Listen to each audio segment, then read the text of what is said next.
you gonna feel this. Don't even bother to holler, I cause she mad. Gore-Tex, cell phone, money in my Levi's. Grab my car. Well, now we really can't listen to Whammo. Rest in peace, Whammo. They took our radio station from the black community that's been here in Pittsburgh for mad years. We should be really sitting up here talking about that too, because that was a main focal point to our community, just the black community alone. That's the only hip-hop station we had in the Pittsburgh city. That was a herpes. Yeah, man. Whammo, that was like the Boston Market. Like, that was the best. Like, that used to be my motivation to get up in the morning. That used to be my alarm clock. I used to just love listening to Whammo. But Whammo, you can never have a monopoly anywhere, because if it fails, then the whole system goes out too. And I think that what artists have to do is to make sure what areas have to do is to make sure that they don't depend on one particular entity to provide all their artistic needs. I mean, when Whammo was right there, I mean, everything was cool. The music was up there.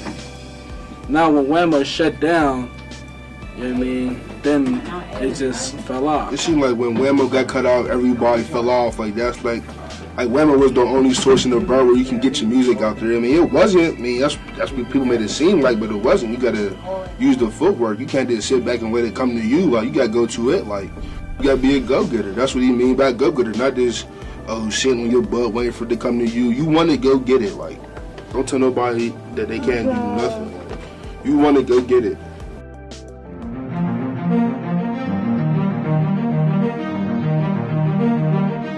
It's a grand. It's a grand. I think in the beginning of music, you'd have to learn. And when you're learning, it's just like in school. You sit at the kindergarten class. You're not in kindergarten by yourself. You know, you're learning together. And that's what makes you grow. That's what makes you stand tall. That's what makes you be able to step out on your own. Because now you have learned. And you learned from each other. First thing that you're always going to say, yeah, if they want to hear you, you be like that, let me hear something. And you're going to hear you spit it, and you freeze up, they be like, yeah, you ain't ready.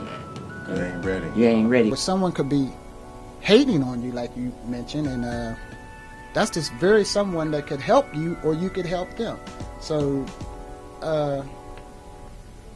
never turn your back on your fellow musician or your fellow entertainer. Work together. You gotta ask yourself another question too. Why are you doing it?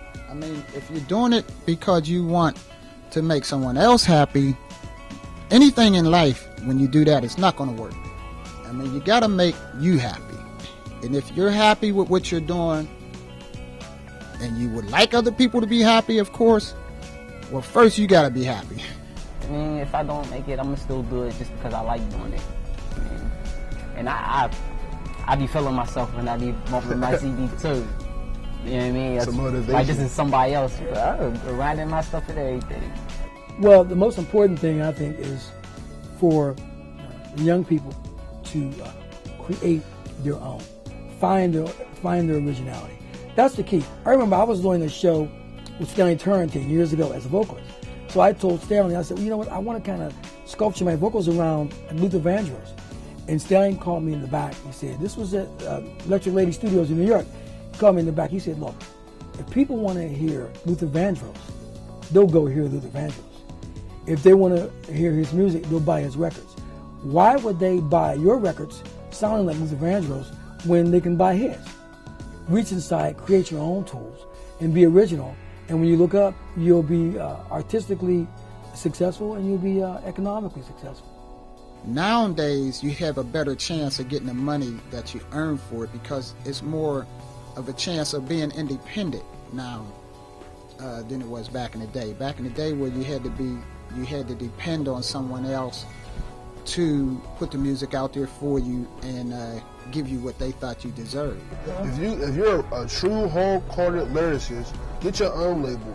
Because if you don't, you're telling what's inside of your soul to somebody else's soul. Like, so you're selling your rap to somebody else for them to pay you. Like, pay money off your own raps. Don't, I'm saying, go to somebody else and they'll pay you. He's not spitting it, you are. If you haven't been watching or listening out here in the media world, they're telling you that, hey, you got major artists like Jay-Z, real major artists out here going independent labels. Our black community had found a way to get money without using Capitol Records, Jab Records, or any Clive Davis or anybody else. You take the old-fashioned method like Master P did.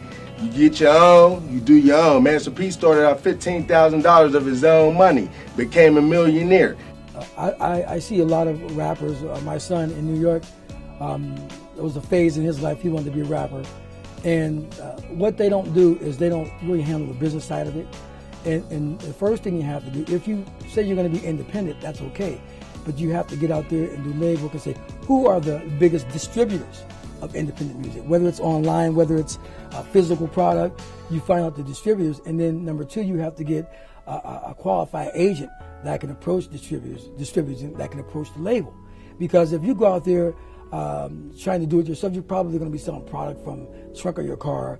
You may get some stuff on Amazon.com or online to get a few sales, but the main thing is to first of all find a qualified distributor who is connected to radio, who's connected to television, and then I think that's the first part of what you have to do to at least be heard and have your music heard. I'm gonna just burn these things and I'm gonna pass them out. You know what I mean? I'm gonna burn a lot of these and pass them out for free. The guys that's really doing it, that really got record deals, did it from their own label. I hope to get a buzz. If it could get a buzz. If it don't, put something else. Exactly. Just make your music. If you got to press your own CDs, go out there and buy them yourself, press them. You know what I'm saying? Sell them yourself. But that's how all the independent rappers is doing it. If you feel you have a gift, if you feel different than that person sitting next to you, then go for it. Like, no matter rapping, drawing, riding a bike, whatever. If you have it in you, do it. I just don't stop, because I feel if you stop, you pretty much give up on yourself for real. And I don't give up on nobody, you know. I got faith in anybody. I got faith in anything I believe in. Well, the main thing is the kids here and what they're doing. It's hard at first, but once you put the legwork into it, it's not going to be so hard. You know, they have it here. They have #1 equipment, and they using it. They're using it. But after you walk out this door, you got to continue it where you could be somebody important.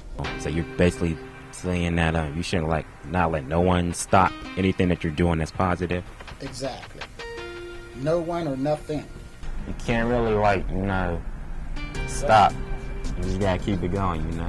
Keep running with the movement. But when you stop, you failed yourself.